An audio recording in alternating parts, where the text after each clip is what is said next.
12 రోజులుగా ముగ్గురు తెలుగుదేశం పార్టీ కార్యకర్తలు వైకాపా పార్టీ చంపింది. దానికి సమాధానం చెప్పాలని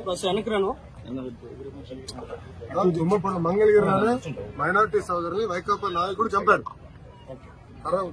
బ్యాట్ పట్టుకుని కొట్టి చంపేశాడు. వాళ్ళు మా కార్యకర్తలు చంపి ఇప్పుడు ఏమో ప్రశ్న అడుగుతున్నారు.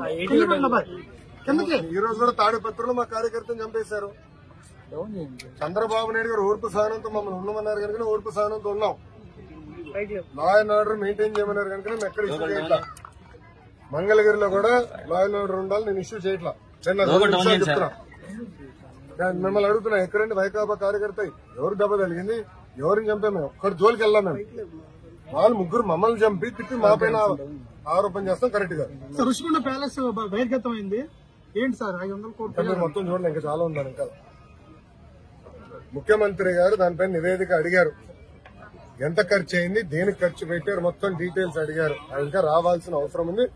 ఇదే కాదు, ఇలా చాలా కట్టినట్టున్నారు. అన్ని వివరాలు వచ్చిన తర్వాత ప్రజల ముందర పెడతాం. వాళ్ళ ఇంట్లో కూడా ఫర్నిచర్ 46 కోట్లు ఉందంట. మరి కోడలి శివప్రసాద్ అదే కేసులో ఆత్మహత్య చేసుకున్నారు. అదంతా అధికారులు వాళ్ళ ప్రాసెస్ వాళ్ళు ఫాలో చేసుకుంటారు. నేను గంజాయి విషయంలో కఠినంగా వ్యవహరించమని మంగళగిరి నియోజకవర్గంలో పోలీసు సిబ్బందికి నేను ఆదేశాలు జారీ చేశాను. మొదటి 100 రోజుల్లో గంజాయి ఫుల్ స్టాప్ పెట్టాలని చెప్పాను. ప్రత్యేకంగా నేను డీజీ గారిని కలిసి, హోంమంత్రి గారిని కూడా కలిసి, నిన్న రాత్రి కూడా హోంమంత్రి అనిత గారితో కూడా మాట్లాడటం జరిగింది. పాదయాత్రలో గంజాయి వల్ల కుటుంబాలు ఎలా నాశనం అయినాయో నేను చూశాను. మీరు కఠినంగా వ్యవహరించాలని ఆమెను కోరాను. మేడం గారు కూడా సమీక్ష పెడతాన్నారు, శ్రద్ధతో రివ్యూ చేస్తా ఉన్నారు.